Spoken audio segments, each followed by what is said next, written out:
to the Forum 6 Tamworth and Wagga Wagga and the Odeon 5 Orange.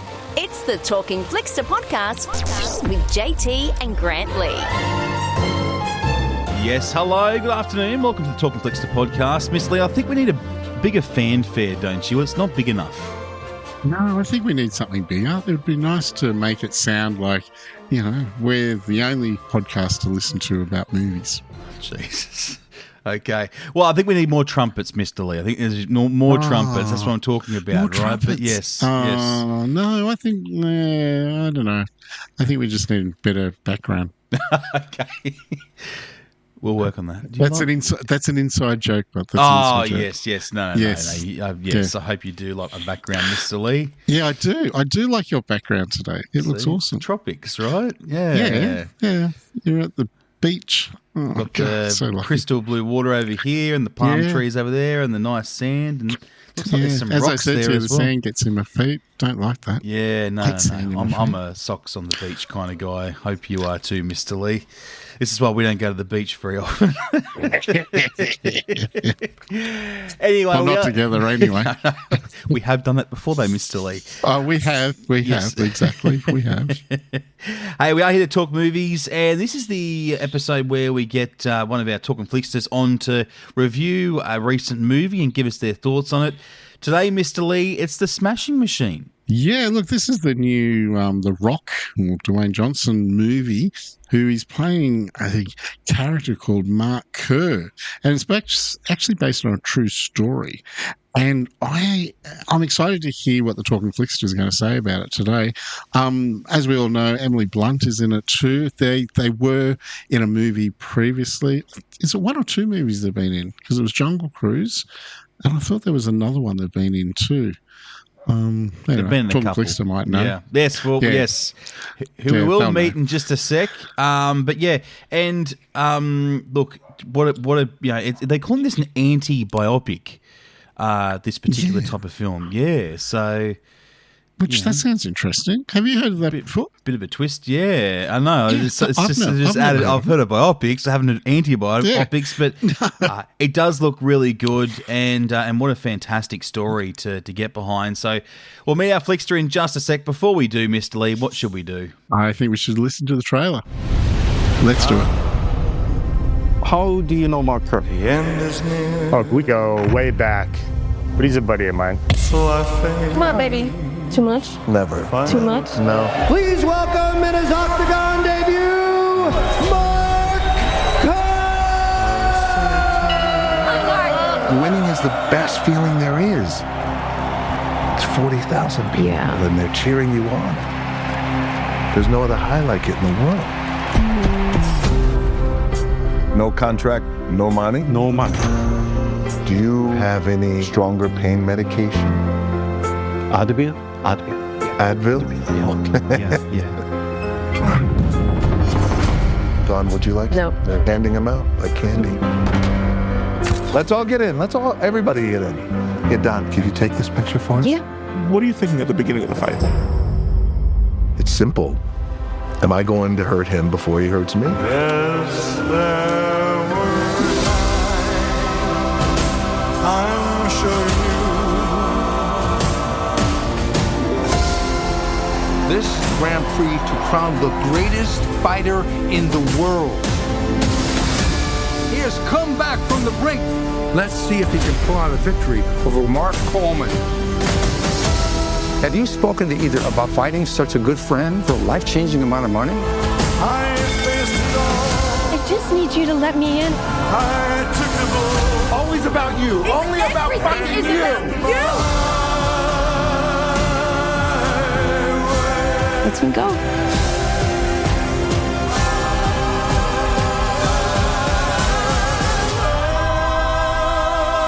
My big, strong man. I love you. Wow, doesn't that sound epic? Especially with Elvis Presley there. I did it my way. Wow. So let's introduce our Talkin Flickster for today. Welcome to the podcast, Danny. Thank you. How's it all going? I'm great, actually. Yeah, a bit sunburnt from the weekend, but Pretty good. Oh, yeah, because we had the Curry knockout in Tamworth over the weekend, Yes, and we had I actually went beautifully down on the hot weather. Friday. It was huge. Yeah. Just to make a quick correction there, Mr. Lee. It's actually Frank Sinatra that had. Oh, is My it? Way. Yeah, Oh, yeah. it I didn't sounded think it like, was Elvis. Elvis no, Presley? no. Oh. Big Frankie Sinatra. Yeah, but Oh, there you go. the You would song- think I would have known that. Well, I mean, that would be in your personal collection somewhere. Yeah. But do you reckon that suits the film, that particular type of song? Look, it did, and look, I don't want to tip on the side of Grant, but maybe Elvis did do a cover. Yeah. It could have been. I don't know, because it fooled me. I think it sounded like Elvis, but we know it to be a Frank Sinatra song, but maybe he covered who's it. Right here? I wonder. I'll do some Googling while you two talk. Yeah. Well, actually, while we were listening to the trailer, I actually had a look, and Emily Blunt and Dwayne Johnson's only been in another movie, which was Jungle Cruise. This is their second time they've been in a movie together, so I think, we cleared that one up as well. So, yeah. Good. So, Danny, tell me what was your impressions of the movie? Autobiography was. I really get behind that that genre. I really like to watch true stories, and I think for this film, Dwayne Johnson really wanted to show his acting range and sort of pull away from the idea that he's just an action star. And I really think he's nailed the performance, because it didn't take me long into the movie to actually forget that it was him and that I was watching, a performance of a real person. So I think, it succeeded where he probably wanted it to succeed. Because he actually was in the makeup chair for like 3 or 4 hours. And I would think 2.5. So much stuff. Well, yeah. The tattoos alone, like you don't see a single one except for, Which that's a massive job in itself.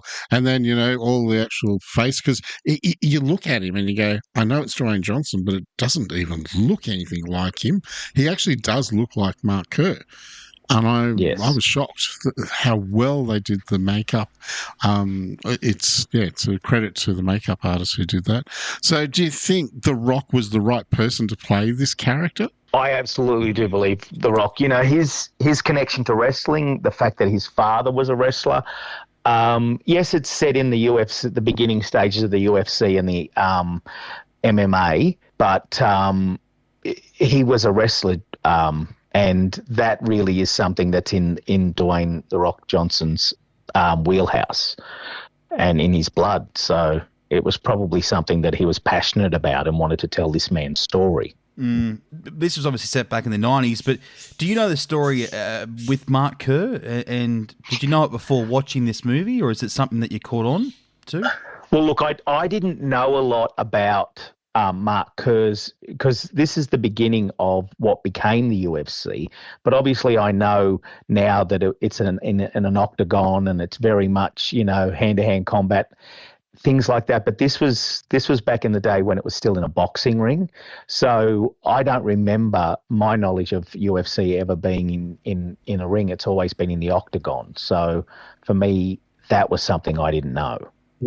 Yeah, I didn't know that either. And it's funny you say that, because I always thought it was just that, and that was it. What's the one that they say is fake? Was that the WWE? Is that the one they say it's fake wrestling? Yeah, that was The this Rock. one's not. Yeah, no, this is real. He wasn't it? Yeah, but this one isn't it? Like, this is really full mixed martial arts. So you'll get jiu-jitsu, kickboxers, and wrestlers to see who's the ultimate fighter. Danny, can we talk about the journey of Mark Kerr? Now, obviously, we know that he gets into some drug addiction and things like that, and I mean, I guess it's really deep watching that kind of storyline, isn't it? Can you describe his journey and where he starts and where it kind of all unravels? Yeah, so in the beginning, you really hit the ride of his highs. He's been undefeated in that collegiate area, looking at the Olympics, having a really undefeated sort of title against his name, and then things change for him once he's in 2 different areas. He's in Tokyo, for some fighting there, as well as back in America, and it really that changes the way he approaches it. And there's painkillers as much as there are obvious steroid use. So, and then that changes, the connection he has not only with his partner, but all the people that he's got around him with his fighting. So yeah, it's really that journey of from such success to the pain and agony of what the reality is of what the body goes through when you're fighting. It's not a soft sport. It really is brutal. So yeah. Is it physically and also mentally, it'd be exhausting, and to train in a way that basically you're training and someone's punching you, or you're constantly punching somebody else, or a dummy or something or other. But it must be awful for their bodies, especially when they get a lot older, to actually be in a lot of pain. I reckon they would be.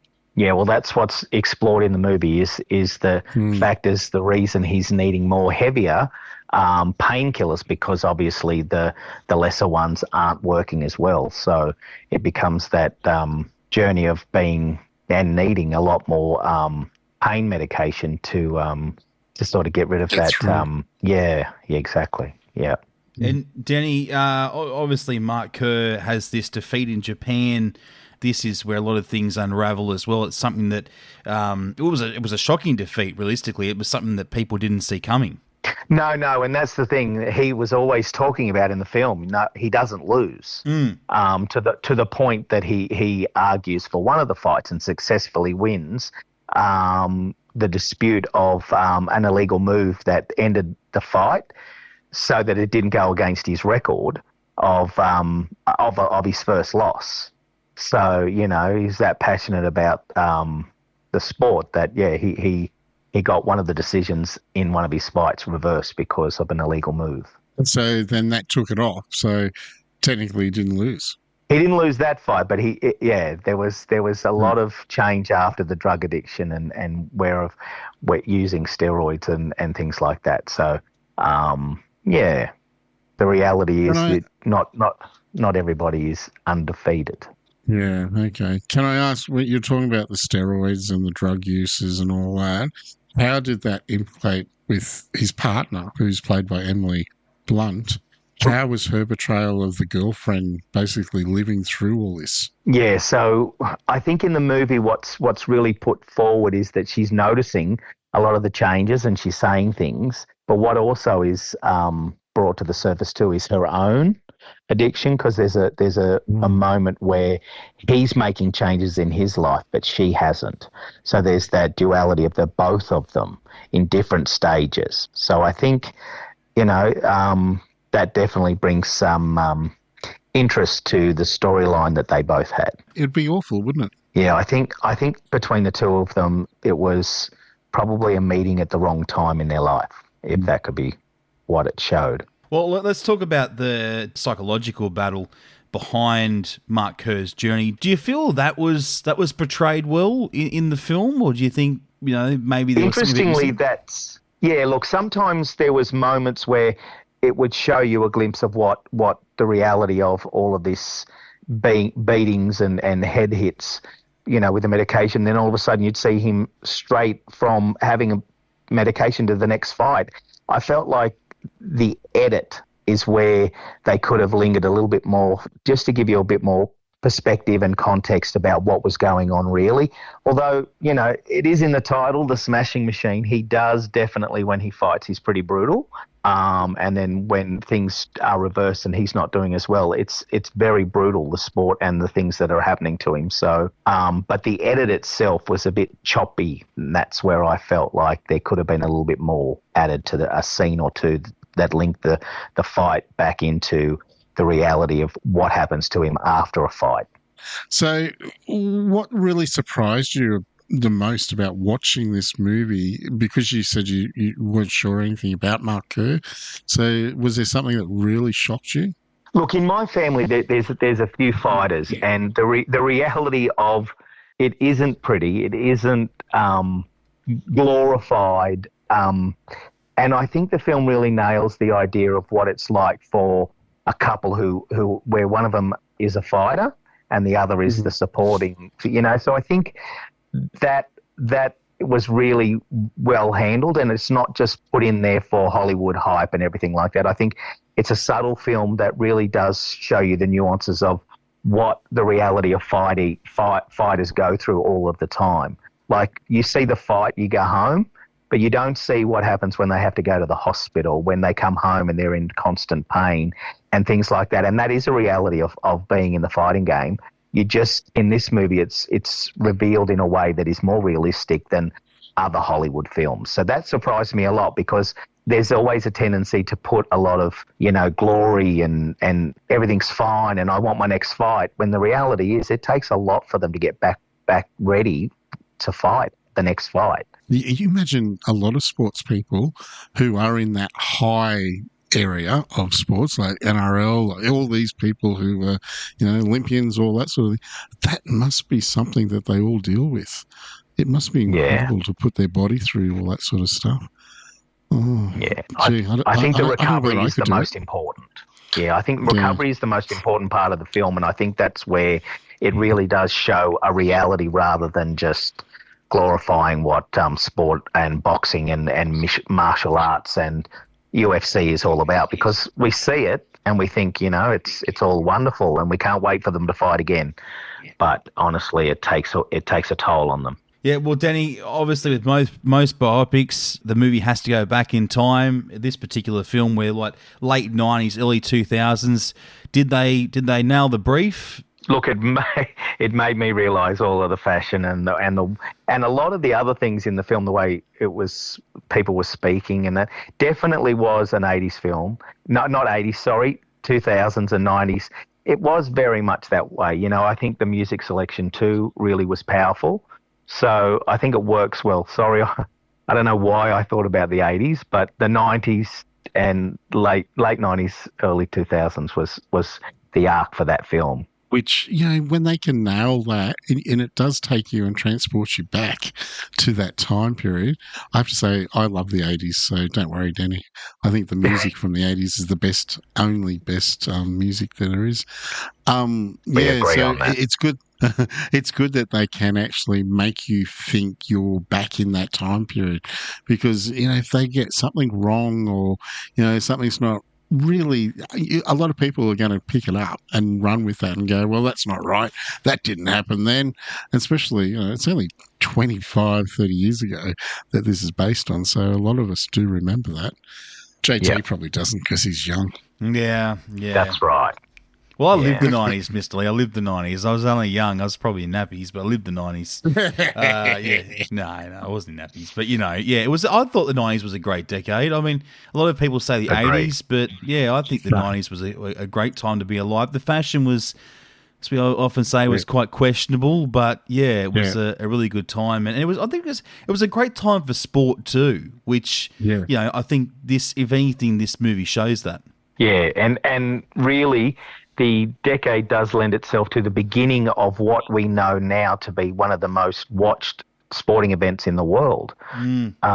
So it's really an homage to the beginning of that and the one man that sort of stood there with that. So I think that's why he was chosen, and his story resonated with people who love MMA and UFC.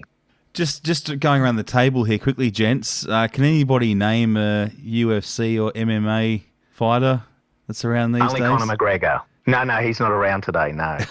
How about you, Mr. Lee? You're looking a bit puzzled over there, and no Googling.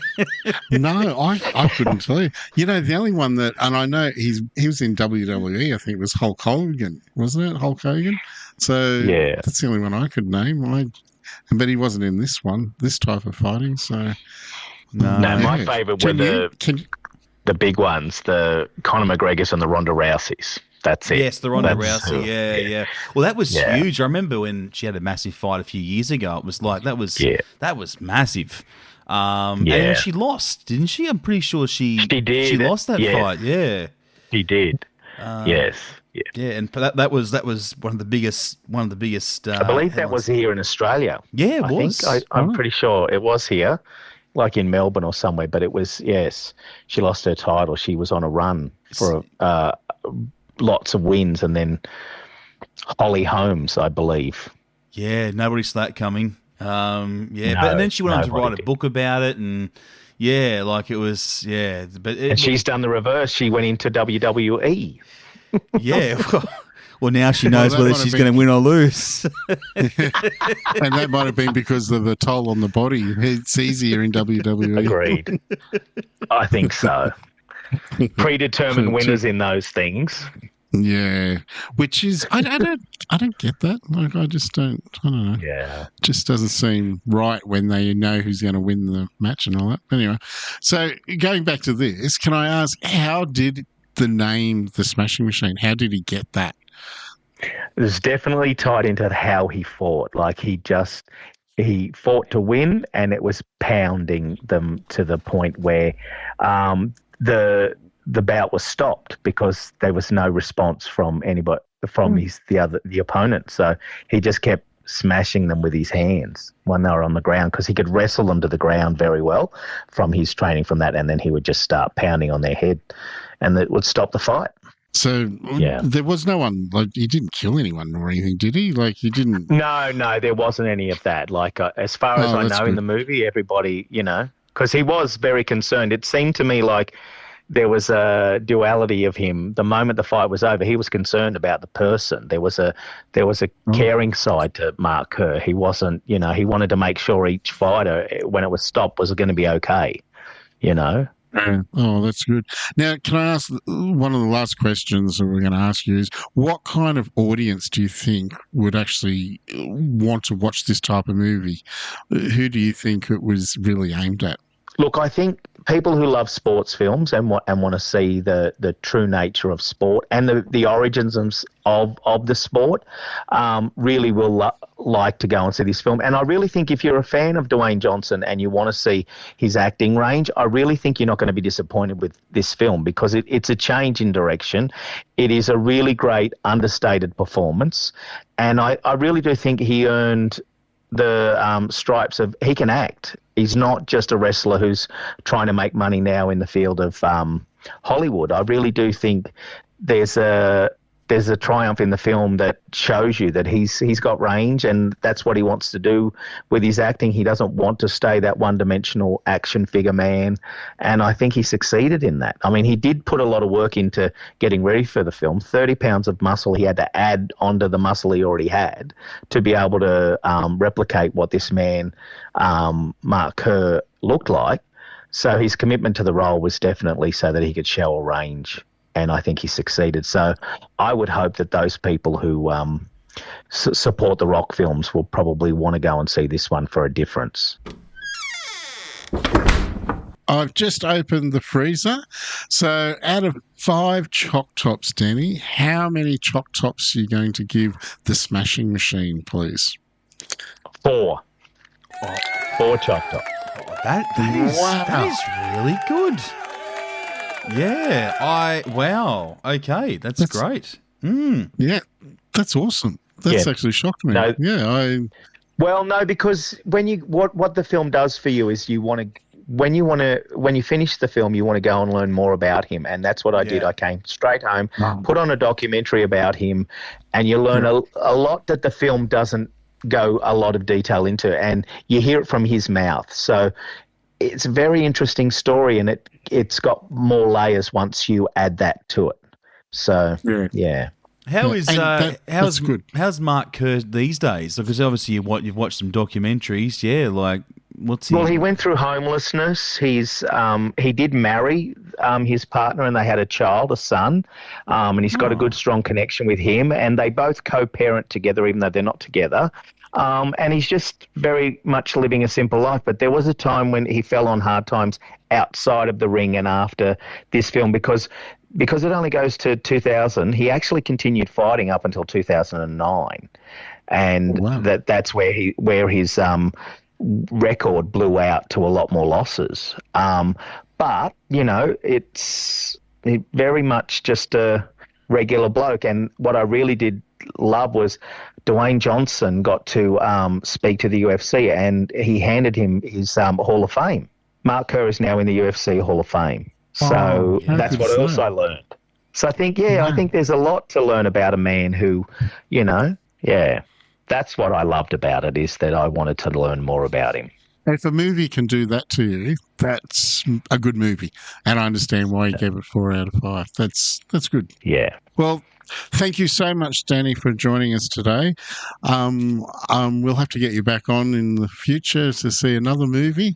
Probably not a wrestling or a boxing movie or something. We'll get you to watch something else. But thank you so much, and enjoy the rest of your day. Thank you. Good on you, Danny. All right, Miss Lee, we're going to get out of here. Before we do, you know how it goes. Now, I've got a couple of... would you like some jazz today or some rhythmic percussion? What are you feeling like? Ooh, I'm feeling a bit jazzy. I thought you would have gone rhythmic, but I do like it. All right. Okay, so we'll play this while you let us know what's happening on Friday. Yeah, look, we've got an Australian movie coming out. We actually had a bit of a preview screening for it last weekend that went really well. Yeah, that's it. Yep. Brian Brown. Yeah. Yeah. Gee, you've done your research, or did you go to the session? And I've got some news about Taylor Swift, because as everyone know, we had Taylor Swift last weekend. So I've got some news on her. And we've also got a PG movie coming out, and it's called Night of the Zoopoplicus, I think it is. That's actually coming out next week. So, yeah, we're going to talk a little bit about that one because it's after school holiday. So, yeah. Are you a Tay-Tay fan, Danny? Yes. The music, yes. The life, not so much. But the music, yes. Oh, she goes all right, doesn't she? Good on Tay. Yeah. Hey, what do you reckon about her relationship with Travis Kelce? Like, let's be honest. It's, what are your thoughts on that? For me, I got to see him play in the NFL when I was in America. That was the only interest I had, and I did not care that. And she wasn't at the game, so she wasn't on the screen. So it was really good. So good on them. I'm happy for both of them, but the life is not what I'm interested in. The music is what I care about. Yeah, I still smell a rat there. But as I always say, that's for another day, Mr. Lee, another podcast. Another podcast. That might be on the other podcast we do. We should go. I think it's lunchtime. Yeah, we should. All right, well, we'll catch I'm up. getting hungry. Yeah, that's right. Yes, we'll go find something to eat. Yeah. All right, let's go. We'll catch you Friday midday. Bye. Bye. Bye. Want to be our next Talking Flickster? Register now at forum6.com.au or odeon5.com.au. Until next time, we'll see you at the movies.